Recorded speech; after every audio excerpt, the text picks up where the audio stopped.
Chris. Everybody here has come a long way since our last get-together. And thinking about someone who moved to Wheelhouse, very early days, who moved into an apartment at some point, and married and had a child, and who is volunteering several days a week, and that's in Christ.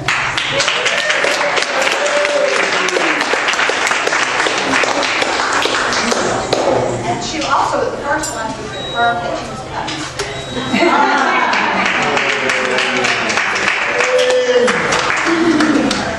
But I just think about all those good old days. And Pat, I wonder if you have something that you'd like to share with us.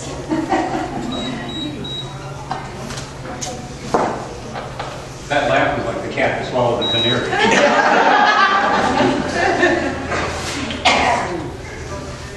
I just want to thank everybody because it had not been for most of you a dream of two parents that were at the CP Center saying somebody's going to do this.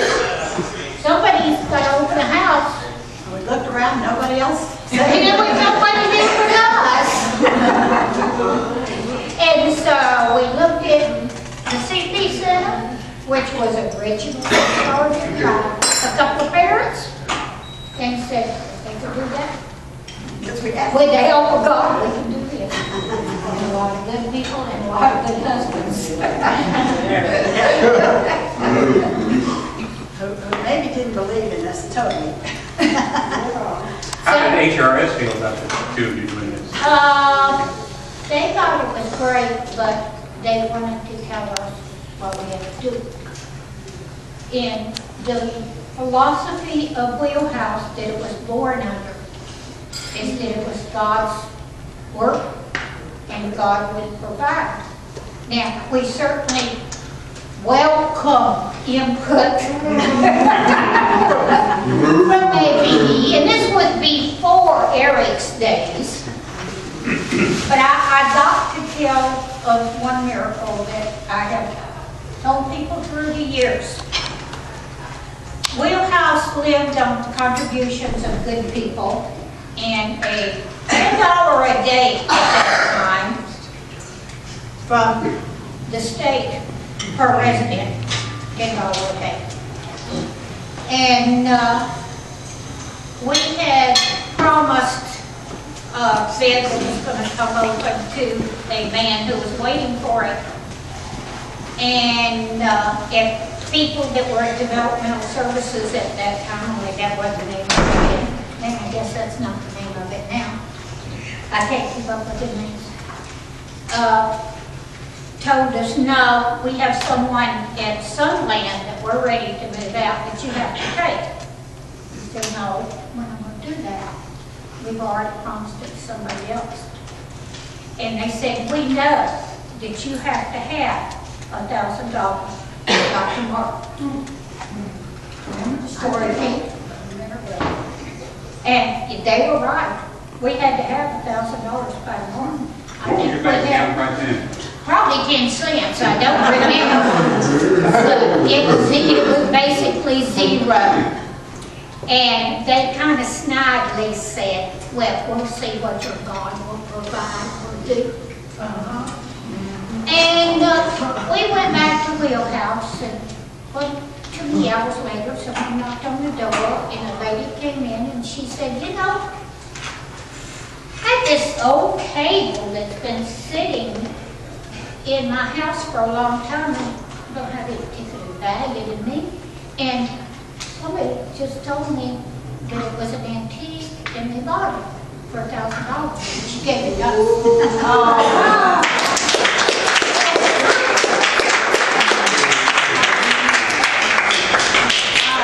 Dorothy, do you have memories of Wheelhouse? Oh, sure.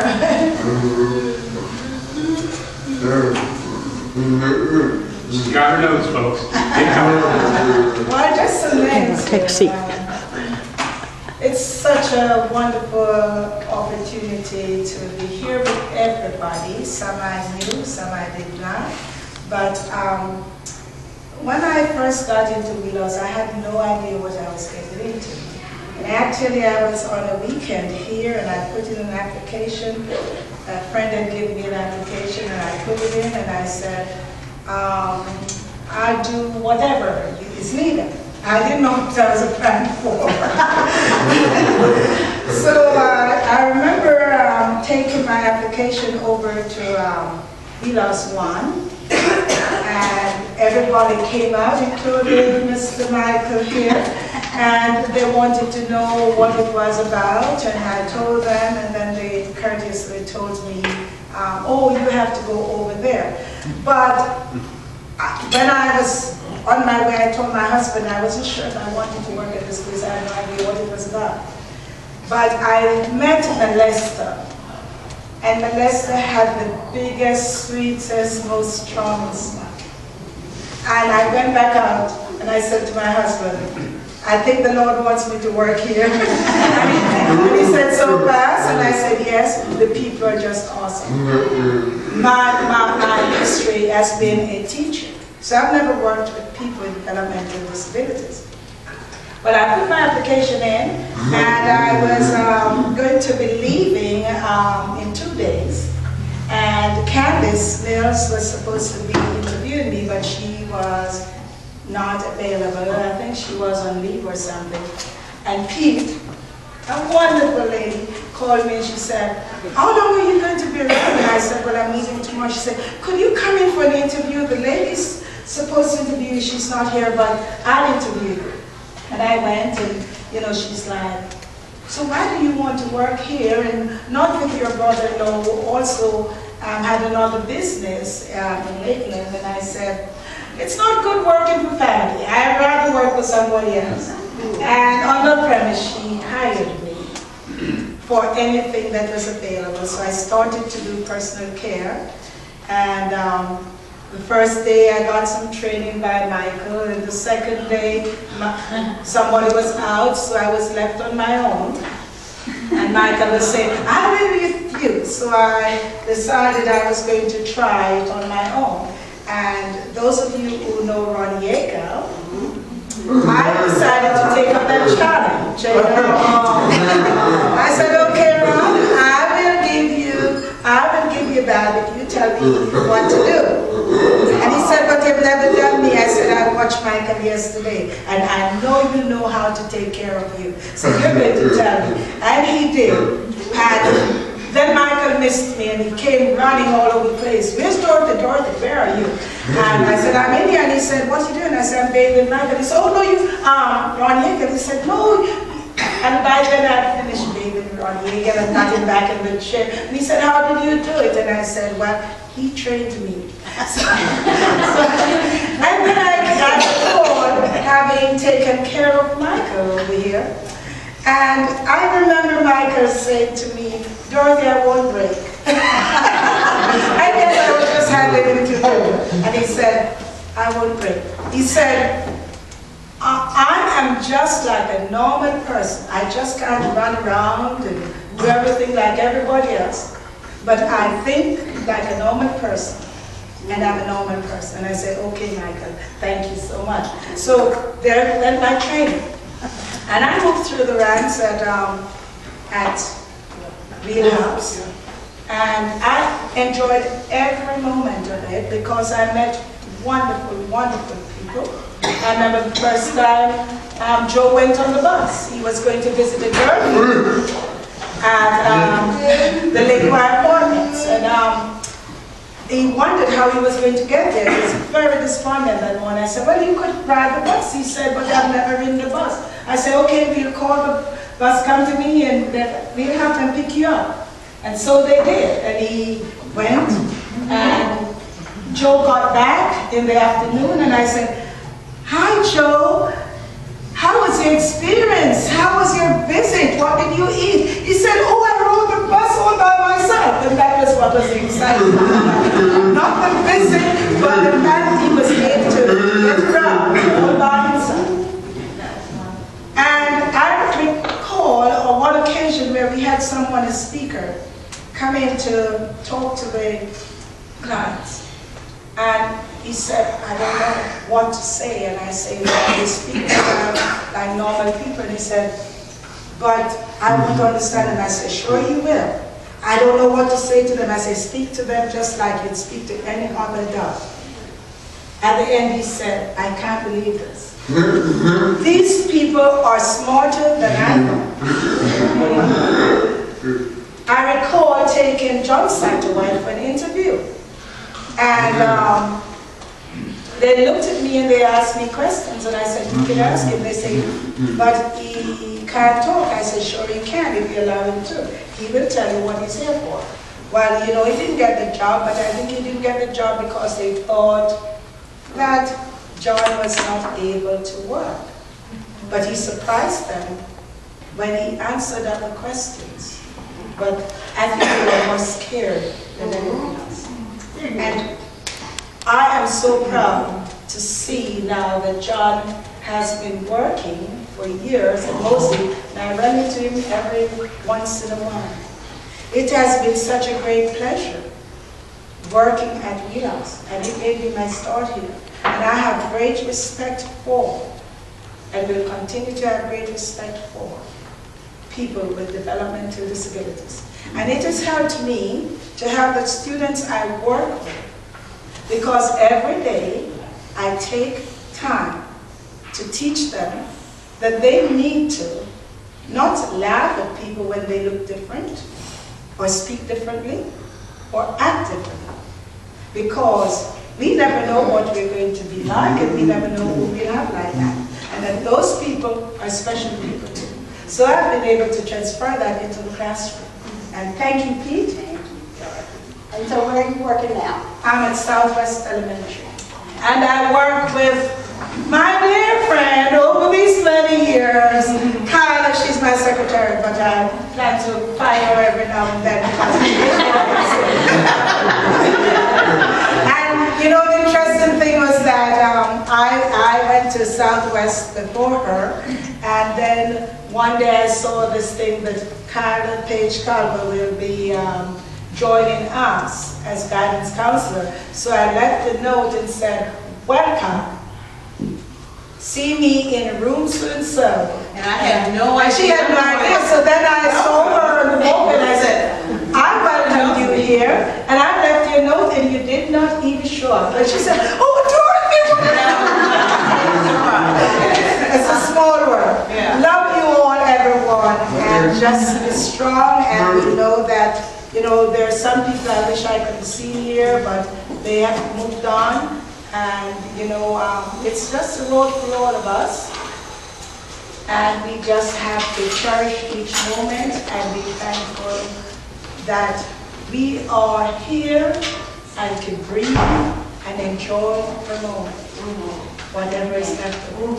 Thank you all very much.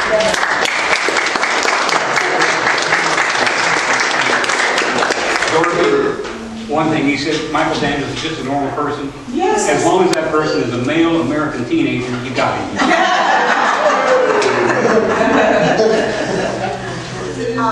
I'm so pleased to see Lou Hodgkinson's family here, John and Dale and Charlie.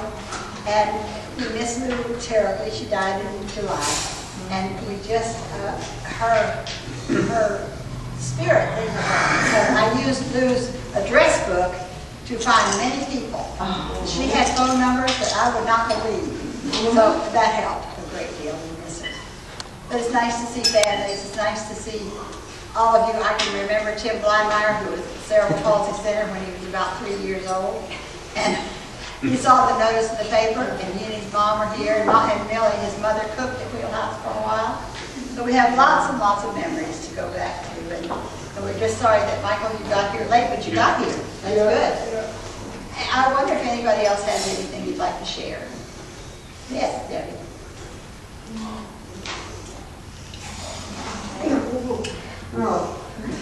Friends have been going for years. Anyway, my name is Debbie.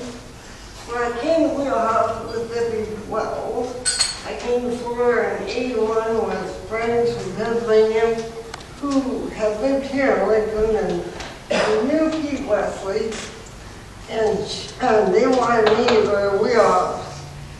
I Wheelhouse was, but they took me there one evening. They took me in and introduced me to Pete. About dinner time, this was December of '81, and it was a holiday, and they were always short-handed during the holidays, so after I met after I met and got to visit, Pete took me into the dining room. All the residents were sitting down, getting ready to sit down to their evening meal, and Pete introduced me. And she said, Debbie was born with cerebral palsy. And everybody's jaw, I remember everybody's jaws dropping to the floor. Now she was working. Yes, because they were, all in wheelchairs. Some had CP, some didn't. And they were seeing maybe a person. Well, I was introduced to the biggest house of love and joy and fun and residents who, yes, were very, and still are very intelligent. Ron Eagle was the first one that I did. And he taught me. Yes, I did become a volunteer for a short time as a personal aide. And I met another person who frequently visited Wheelhouse. Some of you knew him, Robert Jeffries. He was living on his own independently. He was disabled, but he was still able to be up around and doing. And we met that same evening. And we, one night as I was going to finish work, my husband had to go out of town, and they suggested that maybe Bob would want to, ask him. Well, ask him. And he left it with you. He kind of took me, and so he picked me up every night after that. And I had to back to Pennsylvania because I had an apartment. I had a grandmother who was very ill, who I had taken care of for over 5 years. But Bob gave me 3 days to get back down here. I left Florida. It was cold and snowy in Pennsylvania. I left Florida. I wanted to move to Florida. Not only because of Bob, but because of Wheelhouse, and I was making friends, and it was just, the weather was perfect. So, I'll tell the rest. They had long distance relationships with telephone bills for unreal. I was gone for a month and a half, and we didn't have a $500 phone bill. Wow. And that was years ago. Well, I came back. I moved down there. Pete and Frank met me at the airport, and Bob was supposed to come when we had letters for it. We got back to here, St. David's, and Bob was in the parking lot waiting for us. And Frank got away. He never let us forget it. Bob got his car, I got Frank Beat's car, and we both collided and fell down flat. Fell for each other. Yeah. They were married, did that, we ever. But I have always enjoyed being part of Wheelhouse, seeing a lot of good friends, had a lot of good times. And then when I lost Bob, I went on and became a caregiver for another gentleman who just passed away in November. But now I'm living at St. Luke's Apartments. I have 2 adorable cats. They're my family, they're my life. I love everybody here. I'm glad they're here. Thank you. Thanks.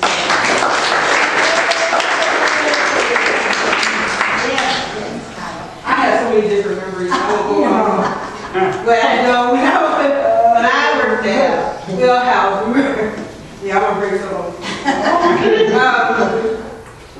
I was probably the youngest one at that time. When I was like 19 or 20, I just barely made the age to be hired. And I had so much fun. I remember dance contests with Alan and Jeff and Tom. Oh, yes. in the house. Yes, play the music. Because me being the younger one, we did that quite often. I remember even teaching Sandy how to drive her car, and she would not drive with her parents gave her. She would drive with her hands. Remember that? And I remember being scared to death, but I didn't want to show that.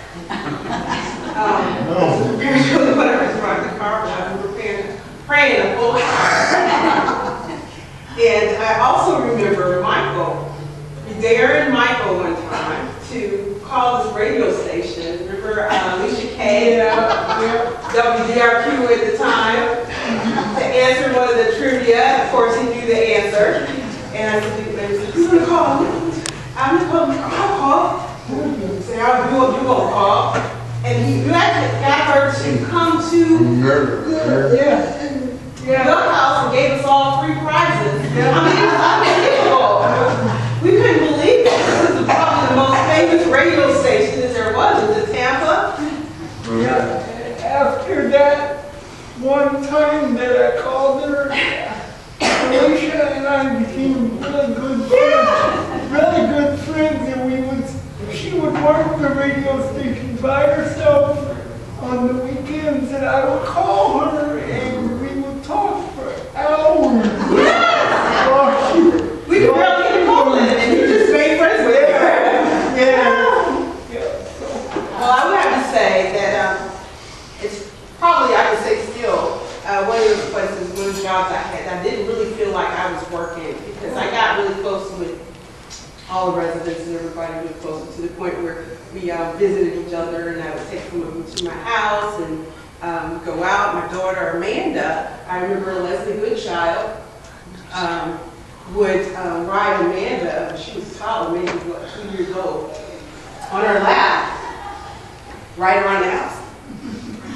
And I really wanted Amanda to get used to being around people that were different, so that she didn't act strange or anything like that. And that's what everybody else who's no different just lived a little differently. And I was the director of the action program, so what I did is I started off with personal care, and then teaching many of them to be more independent.